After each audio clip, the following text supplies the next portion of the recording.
مساء الخير على حبايبي ومتابعيني، يا رب دايما كده تكونوا بخير وسعادة. النهاردة فيديو جديد ووصفة جديدة، هنعمل مع بعض السمك المقلي. لون وطعم وقرمشة وتتبيلة. السمك المقلي عشان يطلع ناجح وطعمه جميل لازم أول حاجة كده اللي بتسألوا عنها إن هو يفضل مقرمش معانا لغاية آخر الأكلة، والسمك ما يطراش معانا بعد ما يتقلي. تاني حاجة الطعم والتتبيلة. هنعمل النهاردة شوية تتبيلة كده هتودي طعم السمك في حتة تانية خالص. تركات بسيطة كده هتطلع معانا زي المحترفين بالظبط. وكمان هنعمل شوية رز صيادية حكاية، شايفين بقى لونه والطعم بتاعه مفيش بعد كده من غير بقى ما نحرق البصلة والكلام ده. يلا بينا نشوف طريقة السمك. اسمعوا، عايزاكم الأول تسمعوا صوت القرمشة كده، وبجد لو جربتوه بالطريقة دي مش هتستغنوا عن الطريقة دي أبدا. تابعيني يلا في الفيديو علشان نشوف الطريقة. بس يلا لو ما اشتركتيش اشتركي في القناة ولايك وشير لو عجبك الفيديو. في البداية كده هنعمل تتبيلة حكاية. هرس الشطة اللي احنا عملناها مع بعض، انا ببقى عاملة برطمانات فلفل احمر مع فلفل اخضر وشايلاها في الفريزر بتبقى جاهزة عندي. طلعت منها كده حوالي 4 أو 5 معالق، وحطيت بقى ملح وكمون وكزبرة وبابريكا وشطة، وكمان مستردة. المستردة دي يا جماعة مع الاسماك بتوديها في حتة تانية خالص، وكمان عصرة ليمونة. ولو مش موجودة عندك الهريسة دي، انتي بتجيبي فلفل احمر وفلفل اخضر وبتضربيهم في الكبة، طبعا مع حوالي 4 أو 5 فصوص من الثوم، وبتبقى جاهزة عندك وبتحط لها كل التوابل اللي احنا قلنا عليها. النهاردة هنعمل مع بعض سمك بلطي، انا جبته ونضفته. محبتش اطول عليك الفيديو، بس انا هقول لكم ازاي يا جماعة تختاروا السمك يبقى طازة. ناس كتيرة بتقول احنا ما بنعرفش ننقي السمك، وساعات بنجيبه بيكون بايظ ما بيكونش حلو. بصوا بقى، العين بتاعته لازم تكون بتلمع، والخياشيم بتاعته لازم تكون حمراء، وجسمه لازم يكون لونه فضي كده. والقشر بتاعته لو حطيتي كده ايدك القشرة بتاعته ما تطلعش وتكون جامدة. وكمان اللحم بتاعه لازم يكون جامد، ولو ماسكة السمكة كده تكون مشددة كده ما تتناش معاكي. وكمان بطنه تكون جامدة وانتي بتنضفيها وما يبقاش الشوك طالع. والريحة بتاعته لما تشميه تلاقي فيه ريحة البحر، ما يبقاش فيه ريحة زفارة. السمك اللي تلاقي فيه ريحة زفارة اعرفي ان هو مش طازة. دي المواصفات لما تروحي تجيبي السمك، لازم تخلي بالك من النقط اللي انا قلتلك عليها دي.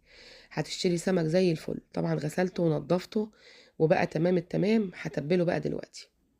التتبيله اللي احنا عملناها هتخلي طعم السمك تحفه. باخد كده من التتبيله وبحط في البطن وبغرق كده علشان يبقى السمك بتاعي حايق وحلو. لقيت الظهر بتاعه تخين جدا، فجبت كده سكينه وابتدات اقطع الحته اللي بتبقى تخينه من فوق دي، لان وزن السمكيه بتاع كيلو الا ربع. قطعت كده الحتة اللي فوق دي علشان تستوي وعشان تتبل وتبقى حقيقة. وابتدأت أحشيها بالشكل ده. اهو تبلته من جوه ومن بره.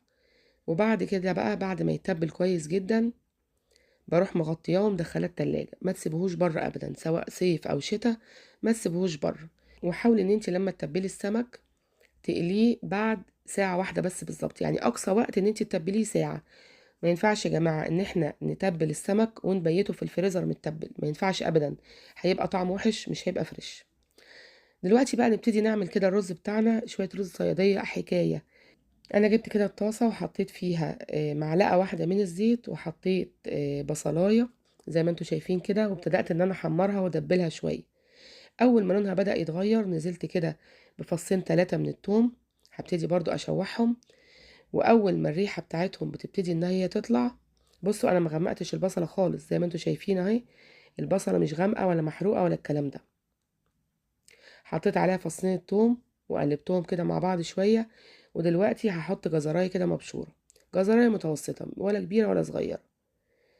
وهديها كده تقليبه مع البصله دي، برضو بتخلي طعم الرز حلو قوي وبتعلي من القيمه الغذائيه. قلبت كده الجزرايه شويه. انا فضلت كده شويه من التتبيله بتاعه السمك، حوالي معلقتين. حطيتهم كده على الخلطة بتاعة الرز اللي احنا بنعملها دلوقتي. واديتها كده تقليبة برضو عشان ريحتها تطلع وتخلي ريحة الرز مفحفح وجميل. ودلوقتي بقى جبت صلصة او طماطم انا مسبكاها وحطاها في الفريزر، مش صلصة جاهزة. ولو عندك صلصة جاهزة نوعها كويس برضو مفيش مشكلة. حطيت كده معلقتين برضو. ودلوقتي بقى احط له كده معلقة من الملح، وكمان رشة من الفلفل الاسود والكمون والكزبرة الناشفة والبابريكا والكركم. البابريكا والكركم بيدي لون حلو قوي للرز بتاعنا. وكمان ظرف من مرقة الخضروات الفورية بيخلي الطعم بتاعه حلو قوي. دي التوابل اللي انا هحطها على الرز بتاعي. هدي التوابل بتاعتي كده تشويحة. ودلوقتي بقى انا هاخد الخلطة واحطها في حلة كنت عاملاها في طاسة، عشان كنت بعمل وصفة تانية لسمك نوع تاني يعني بطريقة تانية، بس دي هتنزل على القناة التانية بتاعتي دايت اند هيلسي. هسيب لكم اللينك بتاعها في صندوق الوصف. خدت جزء منها والجزء التاني حطيته في الحلة، وابتدأت احط كده. لو هتعملي مثلا كوبايتين من الرز حطي كوبايتين من المية، لو هتعملي 3 من الرز حطي 3 كوبايات من المية. حطيت كده بالكاتل 3 كوبايات من المية السخنة، وضفت 3 كوبايات من الرز كنت غسلهم كويس قوي. ودلوقتي هسيب الرز يتشرب، وبعد كده هحط له الشياطة زي اي طريقة رز تاني. جبت كده بقى طبقين او اناءين، حطيت في اول واحد كده 5 معالق من الدقيق، والتاني حطيت فيه 3 معالق من الدقيق معاهم 3 معالق من النشا، يبقى واحد فيه دقيق واحد فيه دقيق ونشا. هبتدي كده ان انا احط لهم شويه توابل، ملح وكمون وكزبره ناشفه، وكمان هحط معلقه من الكركم اهو. الكركم ده مهم جدا، هيدي للسمك لون حلو قوي. وهبتدي بقى كده اقلبهم بالشكل ده، وهخلط كده كل المكونات مع بعض. الطبق اللي هو فيه النشا اللي على الناحيه اليمين انا مش عايزاه دلوقتي، مش هشتغل فيه، هركنه كده على جنب. والطبق اللي هو فيه الدقيق بس هبتدي كده ان اجيب كوبايه من الميه وانزل بقى واحده بواحده، وارب كده الدقيق مع الميه عشان اعمل الرول اللي انتوا هتشوفوه دلوقتي. شايفين بقى اللون بتاعه من رشة الكركم اللي احنا حطيناه، اللون بتاعه حلو جدا وهيخلي شكل السمك حلو قوي. خلاص كده انا ظبطته، بس نزلت بالميه كده واحده بواحده، متنزليش بيها كلها مره واحده. شايفين بقى انا عايزاه يكون بالقوام ده. هجيب بقى السمك بتاعي كده وهنزله في الخلطه اللي انا عملتها بالشكل ده. ما تحاوليش توسخي ايديكي علشان لما تحطيها في الدقيق ما تبهدليش الدنيا، وايديكي لما بتبقى مبلوله من الخلطه هتشيل كل الدقيق. لا، انزلي كده بماسك او باي حاجه، وبعد كده بقى بايديكي ابدأي كبسي بالدقيق والنشا. اضغطي عليه كويس قوي عشان بعد كده هننفضه. بصوا بننفضه تنفيضه كده حلوه، ما بنسيبش عليه الدقيق اهو. يعني بحطه الاول في الخلطه وبعد كده بحطه في الدقيق والنشا. النشا هيعمل له قرمشه وهيخليه تحفه. دي اول واحده عملتها. هعمل واحده تاني معاكم. نزلت كده بالسمكه في الخليط اللي انا عملته ده، وبعد كده هشيلها وهحطها في الدقيق والنشا، وهبتدي كده ان انا اتبلها كويس قوي. حاولي تضغطي عليها وانتي بتتبليها. ايوه اضغطي بقى عليها، ايوه بالشكل ده. وبعد كده بقى بنفضها من كل الدقيق الزياده.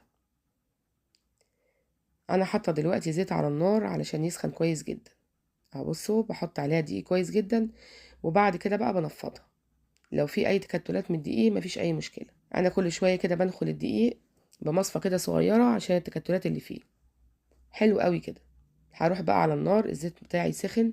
لازم يا جماعه يكون الزيت سخن قوي، وده سر من الاسرار.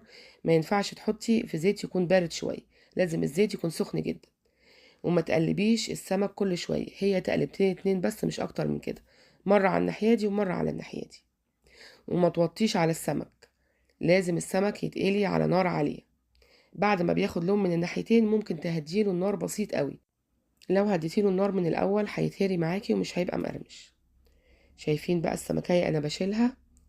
عايزه اقول لكم بقى ان هي جامده ومقرمشه جدا، بس باخدها كده وبمسكها بالماسك بتاعي وبوقفها على بطنها عشان لو فيها اي سوائل، وبرضه بوقفها الناحيه التانية عشان بيبقى الجنب بتاعها تخين ومحتاج تسويه.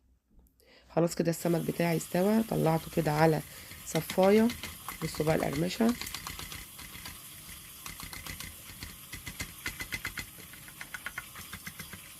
شايفين بقى القرمشه مقرمش جدا وتحفه، وهيفضل مقرمش معاكي لغايه اخر سمكايه هيبقى بالشكل ده. يبقى احنا كده حلينا مشكله اللون والقرمشه والتتبيله والخلطه والطعم. بصراحه تحفه، لو عملتيه بالطريقه دي هيعجبك جدا. وبصوا بقى عايزه اوريكم كمان الرز. شايفين بقى مفرفر وجميل ازاي، والطعم بتاعه حكايه. ما حرقناش البصله ولا الكلام ده، انا ما بحبش بصراحه احرق البصله.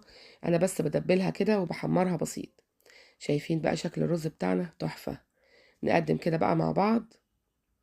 بصوا السمك كده وانا بشيله يا جماعه ناشف ازاي، حاجه كده من الاخر.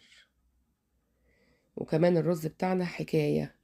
تعملي بقى شويه سلطه خضراء وشويه كده مخلل مع السمك وتاكلي احلى اكل.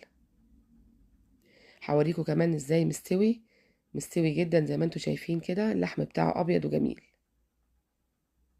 انا بتمنى يكون الطريقه بتاعتنا النهارده عجبتكم، ولو عجبتكم بقى ما تنسونيش في اللايك والشير والسبسكرايب للقناه، وتتابعوني على صفحتي على الفيسبوك بنفس اسم القناه مطبخ مرمور.